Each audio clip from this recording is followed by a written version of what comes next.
চলো আজকে তোমাদেরকে একটা নতুন গল্প শেয়ার করি। এই যে ভিডিওতে যে মানুষটিকে তোমরা দেখতে পাচ্ছ, সে হচ্ছে আমার মামি। সে আমার থেকে বয়সে ছোট, কিন্তু সম্পর্কে কিন্তু অনেক বড়। আর তার পাশে যে বসে আছে সে হচ্ছে আমার মা। সে আমাকে সবসময় প্রতিটা মুহূর্তে গাইড করে আসছে ছোটোবেলার থেকে। ঠিক তেমনও আমার প্রফেশনেও আমার সাথে সাথে থাকে, আমাকে গাইড করে, কোনটা ভুল কোনটা ঠিক সেটা আমাকে শেখায়। যাই হোক, সম্পর্কটা তোমাদের কাছে ক্লিয়ার করি। এই মামা হচ্ছে আমার মায়ের মামাতো ছেলে, মানে আমার কিন্তু নিজের মামা না, কিন্তু নিজের মামার থেকেও বেশি। ও আমার থেকে 2 বছরের বড় হলেও আমরা পুরো বেস্ট ফ্রেন্ডের মতো। ওর সব কথা আমাকে বলে আর আমার সব কথা আমি ওকে বলি। তা ওর স্পেশাল মানুষকে সাজানোর দায়িত্ব ও আমাকে দিয়েছিল।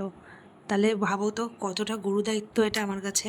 আমার দাদু মানে এই মামির শ্বশুরমশাই কিন্তু আমাকে বলে দিয়েছিল একদম হালকা মেকআপ করতে, আর একদম স্কিন টোন মেনটেন করে যেন মেকআপটা করে। চলো তোমরা নিজের মুখে তাহলে শুনে নাও। বলিস কি রে?